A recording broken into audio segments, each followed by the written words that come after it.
million. So after I show you the account, I want to talk some gold and gold companies and why and what it means. So here's the account.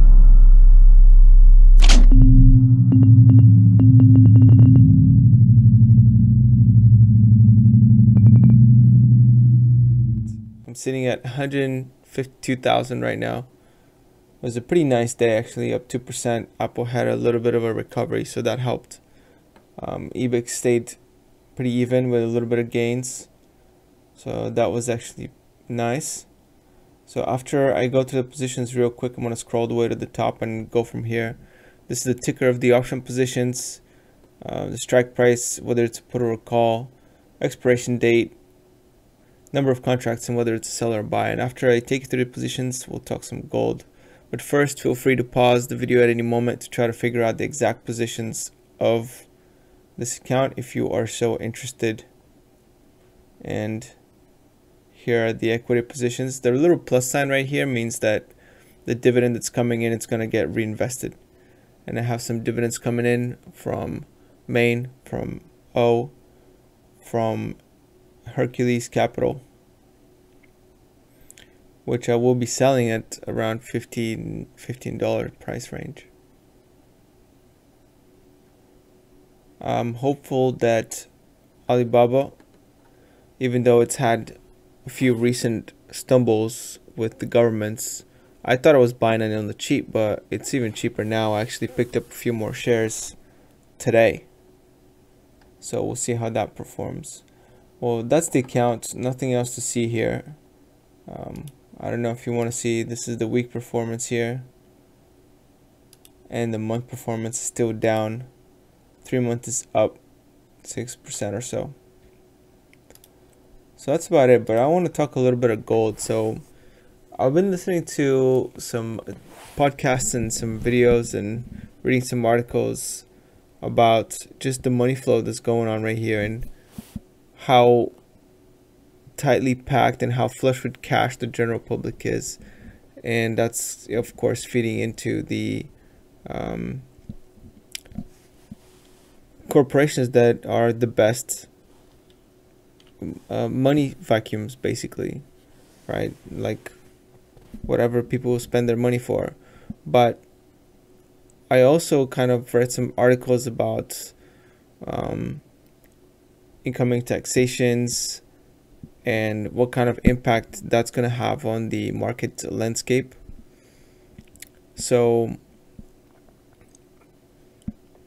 I've decided that my old friend gold is actually going to help me out quite a bit in this situation here. But I already have an account full of gold miners. Actually, I've sold about a third or half of it actually already. So I might start buying some more, but I think I might buy some gold mining stocks in this account right now too. Gold has had a nice pullback since it hit an all-time high of 2150 or so. And the miners is the way I want to play it because they're kind of a leverage bet on the gold. Especially the big miners, they don't go down that much, the big companies. And so I might buy them. I actually looked at a few of these companies, namely the big two that I like to look at, which is, Barrick Gold and Newmont. So I figured out that Newmont's a healthier company. It has better return on asset, has better margins, it pays a nicer dividend, and has just as good of a payout ratio. I think it's got a 3.5% dividend, which is very big for a gold mining company. So it's kind of incredible how good of a health they're in.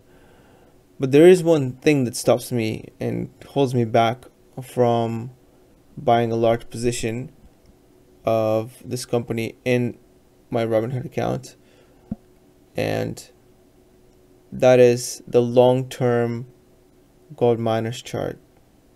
And even if you just take Newmont itself, if you pull it back into the 80s, 40 years ago, starting 40 years ago, you'll see that the gold miners travel a very even cyclical path and we're definitely at the high end range right now. I'm not saying it doesn't have room to run up. Gold miners do have room to run up, especially considering, the situation, the conditions that we're in right now with the amount of currency in circulation and the amount of problems on the horizon and fiscal situation. So that all the fundamentals should point to higher gold prices, especially in the medium and long term. But I'm just not convinced. It just seems so cyclical. When things are always primed for gold miners to do well, they seem in history to have fallen from grace back to a very hard, grinding bear market like the one that was experienced in 2011, starting 2011, all the way to the bottom of 2015. And then the first rebound was, at the end of 2015, January 2016. We've had about a 5-year bull run now. So even though many would argue it's still beginning, the bear market was about 4 years, and there are some that say things like the size, length, and sharpness of the bear market writes the the corresponding bull market.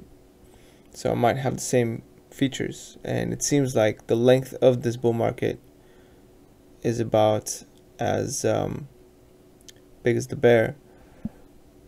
But what I did notice though is that the way that the gold miners tend to move is they grind at the bottom for maybe 3, 4, 5 years, and then they shoot up really high, they correct off the highs, and they stay elevated for a few years as they start slowly grind until they finally crash down and begin their grind along the bottom.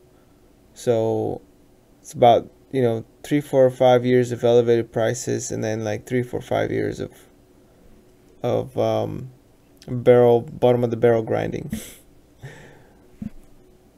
And it looks like we've corrected off of that first initial high, and that might be 2150 might be a pretty good intermediate / somewhat long-term high. And I'm kind of afraid that the pattern is going to persist, even though the fundamentals are going against the technicals. And I'm not a technician or anything like that. I'm not very good at reading charts, but it just seems like if you pull out the long term, you know what I'm talking about. I'm not gonna do it here because I don't have a good visual for you, but either pull out the HUI index, the Q index, or just any gold miner, any big gold miner going back 40 years, including Newmont, if you want to look at that chart and see what it looks like and how we're at the top of the range if you want to look at it from a technical perspective. So that definitely gives me pause. So I'm very conflicted on what I should be doing. I do want some protection against inflation, and I want to definitely benefit from the fact that inflation fears are here. Now, whether or not the currency in general is going to lose value or gain value compared to most things, I don't know. But whenever people do get scared of inflation, they tend to buy gold, and I want to be able to at least trade that with the gold miners. I already have physical gold in possession, so I don't really want to or need to buy anymore. I just trying to profit from this kind of sentiment change. If you think that there's another way, a better way to profit from that change, or you think that you have a good idea, like, I'd like to hear it. I want to hear your idea of how you are maneuvering through these phases if you are managing a portfolio or even with just your trading account. So let me know what you're doing. That's kind of what's on my head. My account hasn't really changed that much in the week. I do have to roll my option contracts next Monday.